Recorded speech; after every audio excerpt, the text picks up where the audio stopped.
All right, spaceflight critical hardware right here.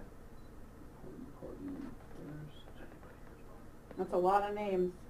Every single name is in there. Thanks for flying with us, guys.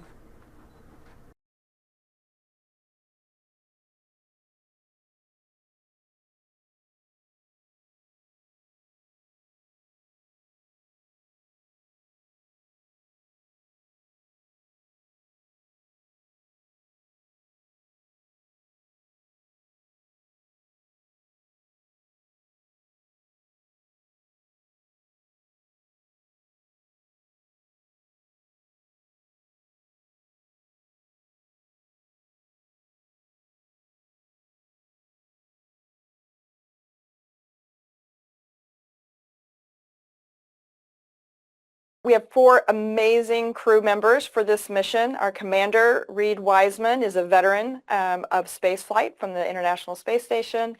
Victor Glover, who's the pilot for Artemis 2, also a veteran of International Space Station.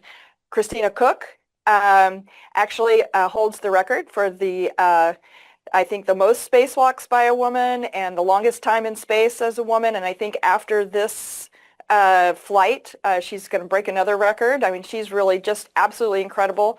And then our 4th crew member is Jeremy Hansen from Canada. So he will be the first non-U.S. citizen to go beyond Earth orbit. We're very excited to have Jeremy along. And this is his first flight ever into space.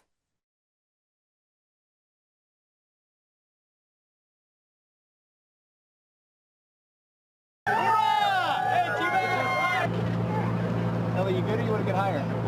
Oh, look at the love. Oh, isn't that neat?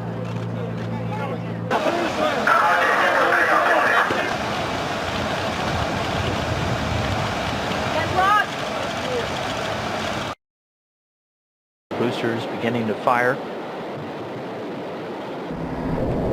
And liftoff. Liftoff of Reed Wiseman, Max Sarayev, and Alexander Gerst, the international crew on their way to the International Space Station. If you're a roller coaster enthusiast, they definitely saved the best for last. We get in our little spacecraft and you undock from the space station and we look out the window and there's just stuff coming off of it like crazy. And I was like, that's amazing to look out there. It was part of our spacecraft a few minutes ago and now it's disintegrating.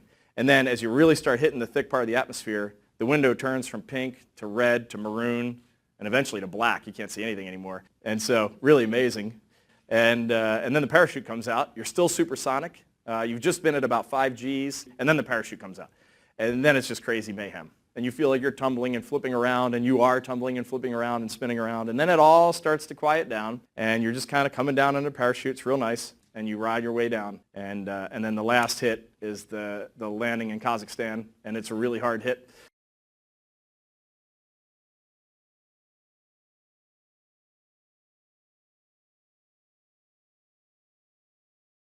Artemis is building on an already solid legacy. If we look backwards in time just a little bit, right now our crews are on the International Space Station learning how to truly work off of the planet. How does the human body perform? How do we resupply this International Space Station? These are lessons that will be critical on the moon and as we look forward.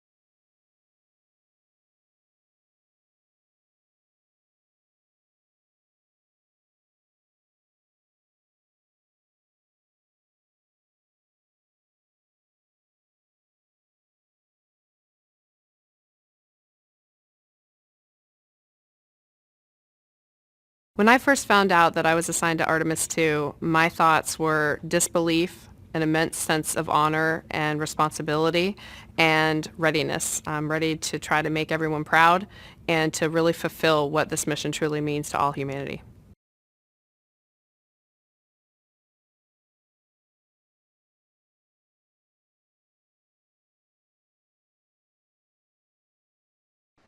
it's really important for young girls to have role models, and for the first time we are going to have a woman going around the moon.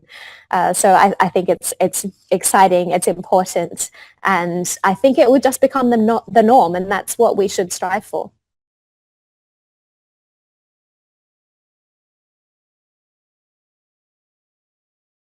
When the president of the Canadian Space Agency called me and officially proclaimed to me that I would be flying on Artemis 2.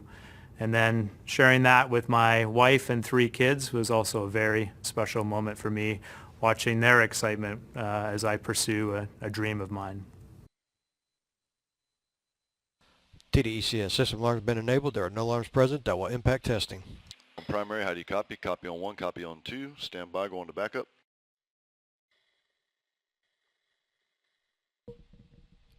And safety divers is TD on backup. How do you copy? Copy 1, copy 2, NEV 1, NEV.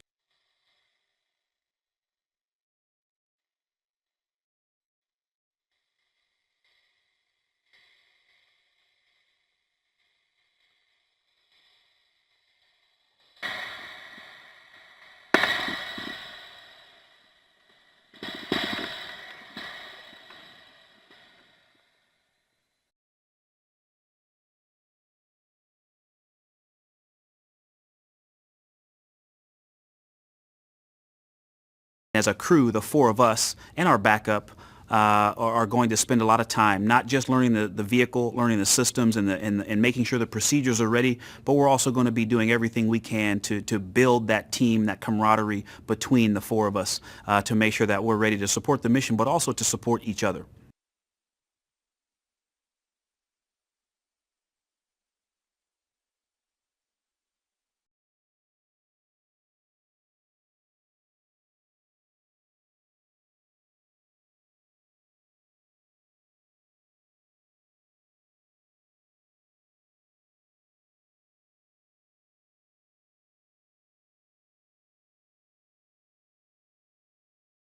I think we're on a really fantastic path.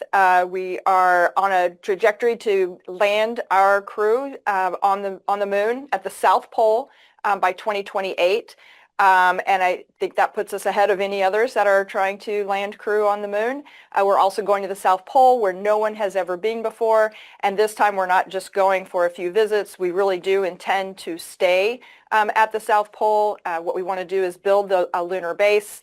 Our administrator, Jared Isaacman, just laid out last week an amazing plan where we're going to start building up the infrastructure with regular landings on the moon starting in next year.